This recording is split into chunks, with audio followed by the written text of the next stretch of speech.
Oh, I'm on a diet.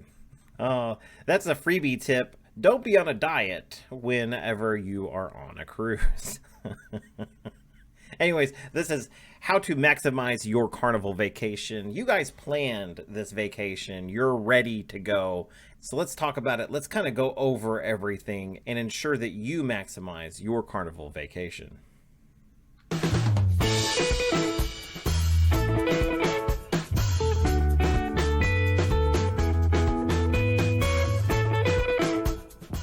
Hey there, friends. My name is Trevor, and I upload lots of cruising related content. This includes my own personal vlog, which we will be actually starting very soon. We go over lots of tips, tricks, and so much more. So if you're looking for cruising related content, then you are in the right place.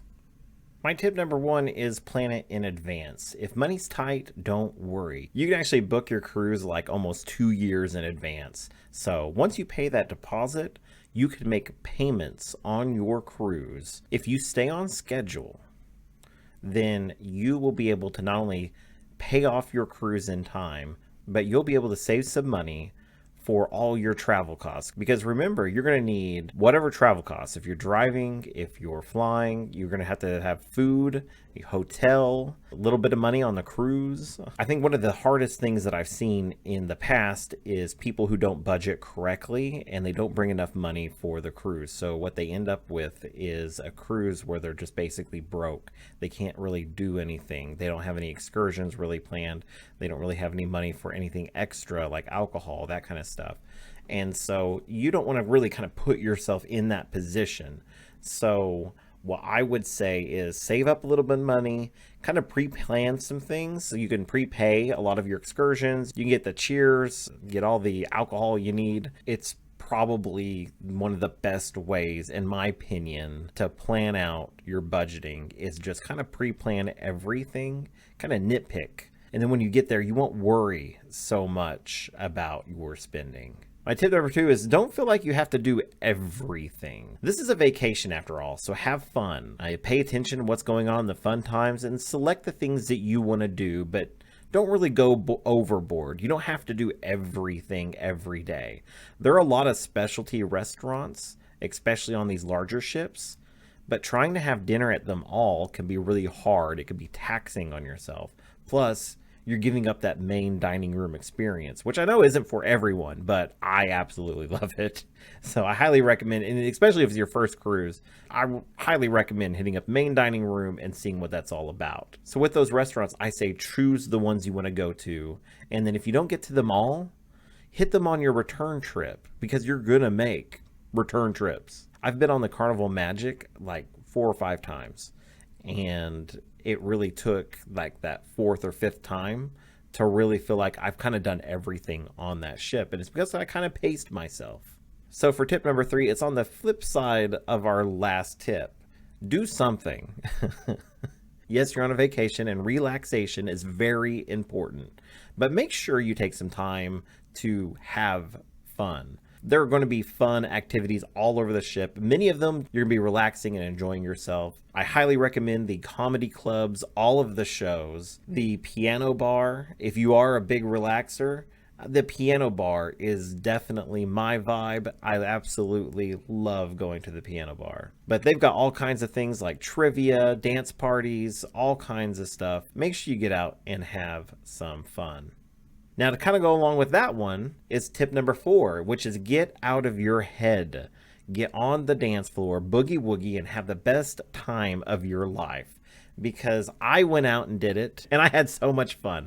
I can't wait to make a fool of myself again. And this is sadly something that I didn't start doing until like my 9th cruise. So get out of your head. Get down there, have fun. You paid all this money to go on this cruise. Don't stand by and just watch everyone else have fun. Get down there with them. After tip number 5, I'm going to tell a silly story about the first time I actually got on the dance floor. So hopefully you guys are ready for silliness. So tip number 5 is get to know the staff. Your room steward is going to be your best friend on this cruise. He is going to be the guy that takes care of your room. He's going to make you towel animals every night. I've never had any friends. Not one of my friends have made me a towel animal. I'm looking at you, Tom. Besides them, you've got the wait staff at the main dining room. They're all going to know your name on day one. They're all going to ask you every single day, how was your day? What did you do? They're genuinely interested.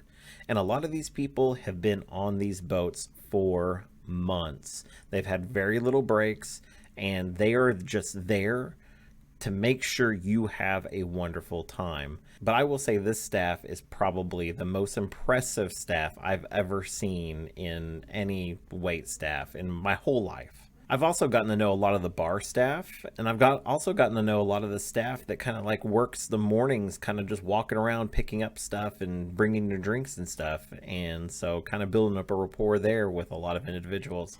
And those are the kind of people that really make my cruise so special. So I highly recommend getting to know as much of the staff as possible. Now for my silly story. So the first time I ever got on the dance floor, I was just gonna relax. I was about 2 drinks in on day one. We're talking deck party. This is like the sail away party. And they were just getting it started, and this lady who was probably 70 was just out there. She was the first one. She ran out just jumping up and down dancing, and she looked at all of us in the lounge chairs and she was like, what are y'all doing? And she was dancing. She came straight to me. She put her hand out, and I couldn't like deny her. Like, I had to go dance at that point. It was so funny. She pulls me out onto the dance floor, and slowly more and more people are coming out and dancing. And we do the electric slide. Now, I've never done the electric slide in my life. So my tactic was, I'm going to go to the back of the crowd, and I'm going to watch how they're doing it. And that's how I'm going to learn to do this dance. And so I'm kind of watching everybody, and we're kind of going back and forth and everything. And I was having a great time, having just an absolute wonderful time. And then I didn't realize we were going to turn. And so we turned where all of a sudden I was the person in the front. So now I'm the one that's like kind of leading all of this. And so I about freaked out. I was trying to look over my shoulder while I'm dancing, and so it was so funny, and I absolutely had a wonderful time. I went to like 2 other learn how to dance things, which was really cool and really fun. So I highly recommend it. Definitely get out of your head, go have fun, and you guys are going to have just a fantastic time. I'm so excited for you. Really, I am. Anyways, guys, that's all I got for you today. Make sure you like and subscribe, but most importantly, know that you matter, you are significant, and you are loved. I'll see you all next time. See ya.